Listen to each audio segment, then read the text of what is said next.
Kama unatamani kuishi kwa amani katika dunia hii, basi jitahidi sana kuwa na mipaka kwa kila kitu unachokifanya. Unajua, watu wengi hudhani kwa sababu mtu amepewa mdomo, basi anatakiwa kuongea chochote kile anachojisikia. Lakini maisha yako hivyo.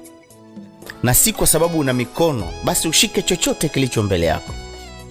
Na wala si kwa sababu una miguu, basi uende popote mwanangu. Na wala si kwa sababu una macho, utazame chochote. Kuna wakati mwingine unaangalia tu, lakini unajifanya kama huoni.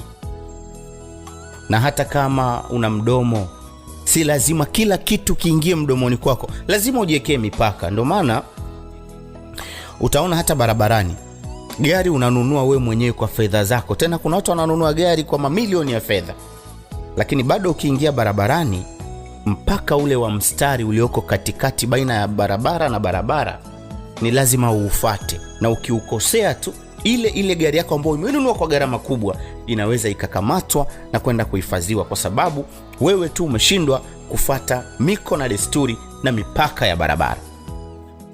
Lakini hata nyumba, inaweza kama umejenga gorofa kubwa, umenunua kiwanja, lakini lazima kuna mpaka baina yako wewe na jirani yako. Na yule jirani yako ambaye mnacheka na kufurahi kabisa, ni kwa sababu unafata taratibu na mipaka. Ukitaka kuamini jirani yako anayekupenda kwa wazi, tena inawezekana jirani akawa ndugu yako kabisa, lakini ukivuka tu mpaka wako ukaongeza hata hatua moja kwake, mnaanza kununiana na kuchukiana.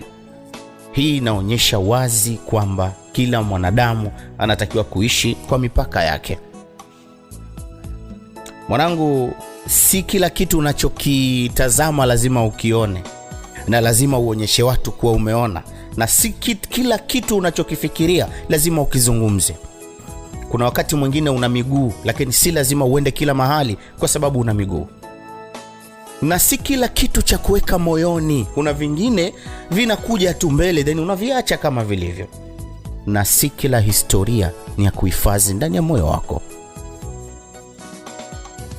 Ukiweza kuishi kwa mipaka, basi maisha yako yanaweza yakapunguza uzito wa maumivu yaliyo ndani yako. Jitahidi sana kuishi kwa mipaka. Jiwekee mipaka yako kwamba mimi naishia hapa. Utaishi kwa amani sana. Si kila kitu uzungumze kwa sababu una mdomo. Mwenyezi Mungu akubariki sana. Ninakupenda sana sana, tena sana. Mwaka 2025 uingie kwa kishindo. I love you so much. I love you very much.